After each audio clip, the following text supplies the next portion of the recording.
Hi friend, आज हम इस वीडियो में बात करने वाले हैं 18 साल के अर्जुन देशपांडे की, जिसके स्टार्टअप में रतन टाटा ने निवेश किया है। थाने की पब्लिक स्कूल के 12वीं के छात्र अर्जुन देशपांडे महज 18 साल के हैं। वर्तमान में इसकी चर्चा देश भर में हो रही है क्योंकि देश के प्रतिष्ठित व्यवसायी रतन टाटा ने अर्जुन के स्टार्टअप में निवेश किया है। अर्जुन जेनेरिक दवाओं के कारोबार कर रहा है। उन्होंने जेनेरिक आधार नामक कंपनी शुरू की है और वह इस कंपनी के सीईओ भी हैं। अर्जुन देशपांडे अब देश के सबसे युवा व्यवसायी हैं और देश के युवाओं के लिए एक आदर्श बनकर उभरे हैं। यदि आपके पास एक विजन है तो आप अपनी पढ़ाई के साथ कमा सकते हैं और देश की सेवा भी कर सकते हैं। जब अर्जुन 14 साल का था तब उनकी माता फार्मा सेक्टर में अंतर्राष्ट्रीय व्यवसाय में होने के कारण अपनी मां के साथ विभिन्न देशों में जाने का मौका मिला। इस प्रवास के दौरान एक बात नोटिस की। भारत में से जेनेरिक दवाएं फॉरेन जा रही थी, लेकिन यही दवाएं भारत में कम दाम में नहीं मिल रही थी। इस विचार के साथ उन्होंने 2016 में जेनेरिक आधार नामक अपनी खुद की कंपनी शुरू की। अर्जुन की कंपनी जेनेरिक आधार WHO प्रमाणित कंपनियों से दवाएं खरीदती है और इन दवाओं को छोटे मेडिकल स्टोरों में पहुंचाती है। अर्जुन की कंपनी ने मुंबई, पुणे, बेंगलुरु और उड़ीसा में 30 फार्मा कंपनियों के साथ भागीदारी की है और देश भर में इसके 8 फ्रेंचाइजी स्टोर हैं। वर्तमान में कंपनी का वार्षिक कारोबार 5 करोड़ रुपए है और अगले 3 वर्षों में 150 से 200 करोड़ रुपए तक पहुंचने का लक्ष्य है। जब रतन टाटा ने अर्जुन की छोटी कंपनी में व्यक्तिगत रूप से निवेश करने का फैसला किया तो अर्जुन चर्चा में आए। अर्जुन कहता है वो जेनेरिक दवाओं के लिए विभिन्न स्थानों में मेडिकल कैंप का आयोजन भी कर रहा था। किसी तरह रतन टाटा को मेरी गतिविधि के बारे में पता चला और एक दिन मुझे उसका फोन आया। इस फोन में उन्होंने मुझे व्यक्तिगत रूप से मिलने के लिए आमंत्रित किया। रतन टाटा के साथ मेरी मुलाकात के दौरान जब मैंने अपनी कंपनी का कार्य मॉडल दिखाया तो वे इससे प्रभावित हुए और उन्होंने मेरी कंपनी में निवेश करने पर सहमति जताई।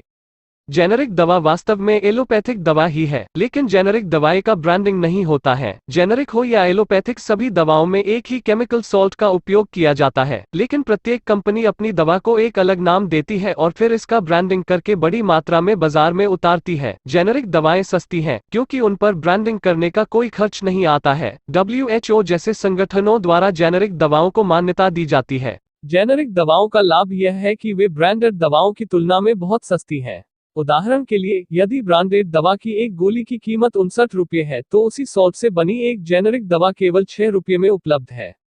विशेष रूप से किडनी, यूरिन इन्फेक्शन, एसिडिटी, हृदय रोग और डायबिटीज जैसी बीमारियों में एक जेनेरिक दवा की लागत एक ब्रांडेड दवा की तुलना में 70% कम है।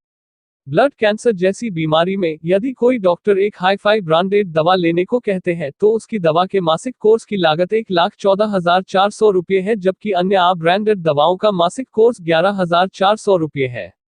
यदि इस दवा को हम जेनेरिक रूप लेते हैं तो इसकी कीमत 6,000 रुपये से 8,000 रुपये तक जाती है। हालांकि डॉक्टरों द्वारा जेनेरिक दवाओं को निर्धारित नहीं करने का कारण यह है कि दवा कंपनियां अपने मेडिकल प्रतिनिधियों के माध्यम से दवाओं को निर्धारित करने के लिए डॉक्टरों को मोटी कमीशन देती है। मान लीजिए कि डॉक्टर जेनेरिक दवाओं को लिखते हैं और अगर कोई जेनेरिक दवा के साथ मेडिकल स्टोर पर जाता है तो मेडिकल स्टोर वाले भी कहते हैं कि ऐसी कोई दवा नहीं है। अर्जुन देशपांडे इस समस्या से अवगत है। अर्जुन का कहना है कि तथ्य यह है कि 60 से 70% जेनेरिक दवाओं भारत में निर्मित होती है और विदेशों में निर्यात की जाती है, लेकिन भारत में ये दवाएं उपभोक्ता तक नहीं पहुंचती हैं क्योंकि निर्माता और उपभोक्ता के बीच कोई श्रृंखला नहीं है। हमारी कंपनी इस श्रृंखला का संचालन करती है। वर्तमान में कोरोना वायरस के कारण लोगों का मेडिकल बजट बढ़ गया है। इन परिस्थितियों में यदि जेनेरिक दवाओं का उपयोग किया जाता है तो लागत को बहुत कम किया जा सकता है और सीनियर सिटीजन और गरीबों को लाभ हो सकता है। वर्तमान में कोरोना वायरस में सबसे व्यापक रूप से इस्तेमाल की जाने वाली हाइड्रोक्सीक्लोरोक्वीन एक जेनेरिक दवा है।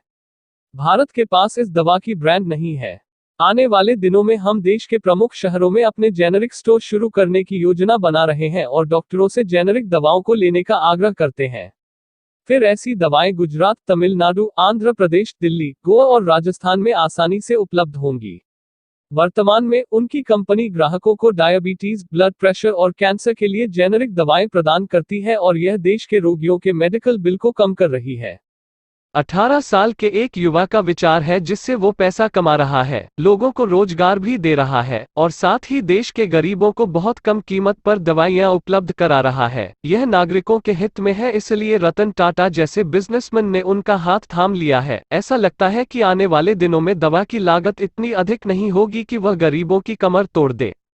Thanks for watching. हमारा चैनल सब्सक्राइब और लाइक करना न भूले।